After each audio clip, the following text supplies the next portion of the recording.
Hello guys, study with Abhijeet में आपका स्वागत है। आज हम लोग जिस टॉपिक को डिस्कस करने जा रहे हैं, टॉपिक का नाम है हमारा रिलायबिलिटी। जैसे पिछले टॉपिक में हम लोगों ने वैलिडिटी को कवर किया था, तो इस टॉपिक में हम लोग रिलायबिलिटी को कवर करने वाले हैं। और इसी के साथ हमारा असेसमेंट फॉर लर्निंग का यूनिट 1 जो है वो ओवर हो जाएगा, फिर यूनिट 2 हम स्टार्ट करेंगे। तो चलिए वीडियो को शुरू कर लेते हैं बिना समय बर्बाद किए। ये देखिए, reliability. The meaning of reliability is accuracy, यानी जितना आप एक्यूरेट होंगे उतने ही आप रिलायबल होंगे। एंड कंसिस्टेंसी, यानी आपका कंसिस्टेंसी भी बना रहे, यानी कि बरकरार आपको रहना है और आपको हमेशा एक्यूरेट रिजल्ट्स देने हैं, तो आप रिलायबल कहलाएंगे। Also it refers to the extent to which a test is consistent, stable and dependent. In other words, the test approve what it represent. In addition, the result in it is consistent and taking a test again and again will not change the result. देखिए, यही consistency को define करता है कि हम test बार बार भी क्यों ना ले लें, अगेन एंड अगेन कितना ही बार टेस्ट हम क्यों ना ले लें, रिज़ल्ट में कोई फ़र्क नहीं पड़ेगा। मान लीजिए क्लास में 3 बच्चे हैं, जिनमें से एक बच्चा बहुत इंटेलिजेंट है, एक बच्चा एवरेज है और एक बच्चा मतलब उतना इंटेलिजेंट नहीं है, मतलब बिलो एवरेज है। अब आप टेस्ट लेंगे तो वाजिब बात है, जो अच्छा बच्चा है वो अच्छा मार्क्स लाएगा, जो एवरेज है वो उसका मार्क्स भी एवरेज होगा, और जो पढ़ने में उतना अच्छा नहीं है, बिलो एवरेज है, उसका बिलो एवरेज मार्क्स ही आएगा। भले ही आप टेस्ट कितना ही बार ले लें, ये रिज़ल्ट बदलेगा नहीं। तो इसी पॉइंट को रिलायबिलिटी और कंसिस्टेंसी कहा जाता है। Further for it give the same result every time, हर बार एक ही रिजल्ट आपको देखने को मिलेगा। Example, suppose if a student score 70 marks in the math paper on Wednesday and on the next Wednesday on the same test he score 25 marks, then we can not rely on that data. अब जो बच्चा एक test में 70 marks ला रहा है, वो अगले test में 25 मार्क्स ले आएगा, ऐसा हो नहीं सकता। हाँ, ऐसा तभी हो सकता है अगर उसने 70 मार्क्स चीटिंग करके लाया हो और अगली बार चीटिंग करने ना मिला हो, तो ये डाटा आपको देखने को मिल सकता है, जो कि होना नहीं चाहिए जनरली। एनास्टसी ने क्या बोला था रिलायबिलिटी को लेकर? The reliability of the test refer to the consistency of score obtained by the same individual और different occasions of with different set of equivalent.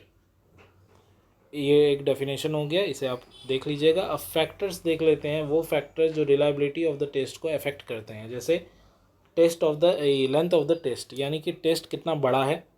Discriminating power of the test, यानी किस प्रकार डिफरेंट डिफरेंट सेक्शन में उसे बांटा गया है, यानी किस क्वेश्चन का कितना मार्क्स होगा, उस डिस्क्रिमिनेशन को की बात यहाँ की जा रही है। Level of difficulty of the test, किस प्रकार के क्वेश्चन रखे गए हैं, क्वेश्चन की डिफ़िकल्टी क्या किस लेवल की है। Objectivity of the test, test का ऑब्जेक्टिव क्या है, हमें कहाँ तक पहुँचना है, ये टेस्ट हमसे क्या जानना चाहता है, वो उसका ऑब्जेक्टिविटी हुआ। रेंज ऑफ एबिलिटी और मेथड ऑफ रिलायबिलिटी, ये सब जो हैं ये फैक्टर्स हैं जो कहीं ना कहीं रिलायबिलिटी ऑफ द टेस्ट को अफेक्ट करते हैं। अब यहाँ पे जो हमें एग्ज़ाम्पल है, पिछले बार भी एक एग्ज़ाम्पल रखा गया था, इस बार भी एक है, टेस्ट रीटेस्ट मेथड। इसका एग्ज़ाम्पल है टेस्ट रीटेस्ट मेथड। इसमें क्या होता है, इसमें भी फॉर्मूला है R equal to n summation over x y, summation over x summation over y यहाँ माइनस में है, और नीचे x का वेरिएबल y का वेरिएबल। R है यहाँ कोफिशिएंट ऑफ रिलायबिलिटी और कोफिशिएंट ऑफ स्टेबिलिटी। x है आपका marks obtain by student at first occasion, और y हो गया सेकेंड ओकेशन, n हो गया number of students in the group, और ये हो गया आपका एग्जाम्पल। तो ये तो आपको एग्जामिनेशन में ज़रूर लिखना है। वैलिडिटी वाला भी जो मेथड था वो भी लिखना है, और रिलायबिलिटी वाला भी आपको लिखना है। मेथड ऑफ इन्हेंसिंग रिलायबिलिटी, आप किस तरह रिलायबिलिटी ऑफ द टेस्ट को इन्हेंस कर सकते हैं। तो जब आप स्पेशल अटेंशन देते हैं इन फैक्टर्स को, जो फैक्टर अफेक्ट करते हैं रिलायबिलिटी को, तब आपका रिलायबिलिटी ऑफ द टेस्ट कहीं ना कहीं आपका इम्प्रूव करेगा। और control those factors which diminish the reliability, यानी कि उन फैक्टर्स को कंट्रोल भी करना है जिनकी वजह से रिलायबिलिटी को मतलब नेगेटिव इम्पैक्ट पड़ता हो, उन फैक्टर्स को आपको कंट्रोल रखना है, और जो फैक्टर्स कहीं ना कहीं रिलायबिलिटी आपकी बढ़ाती है उन पे काम करना है। तो यही मेथड है रिलायबिलिटी ऑफ द टेस्ट को इम्प्रूव करने का। अब देखते हैं वैलिडिटी और रिलायबिलिटी का डिफरेंस। ये बहुत छोटा था इसलिए इसे अलग वीडियो में मैंने नहीं रखा, इसी वीडियो में इसे कवर कर लेंगे। एक सेकेंड, ठीक, ये देखिए इधर वैलिडिटी है, इधर रिलायबिलिटी है। सबसे पहला पॉइंट है मीनिंग। दोनों का मीनिंग में अंतर है। Extend to which a test measure and what it claim to measure, यानी क्या चीज़ हम लोग मेज़र करते हैं और क्या मेज़र करना चाहते हैं, वो वैलिडिटी हमारा शो करता है। Consistency of the result, test result, यानी रिज़ल्ट बार बार बदलेगा नहीं, हर कंसिस्टेंट रहेगा, ये कहीं ना कहीं रिलायबिलिटी हमें शो करता है। दूसरा है हमारा रिलेटेड टू, यानी वैलिडिटी किससे रिलेटेड है, तो वैलिडिटी एक्यूरेसी से रिलेटेड है और रिलायबिलिटी प्रेसिशन से रिलेटेड है। प्रिसाइज होना चाहिए आपका काम।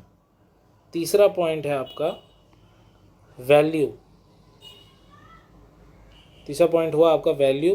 तो वैलिडिटी मोर वैल्यूबल है और रिलायबिलिटी कंपैरेटिवली लेस, यानी इससे कम है, वैलिडिटी से कम है रिलायबिलिटी। चौथा आता है आपका असेसमेंट। वैलिडिटी का असेसमेंट करना डिफ़िकल्ट है, लेकिन रिलायबिलिटी का असेसमेंट करना इजी है।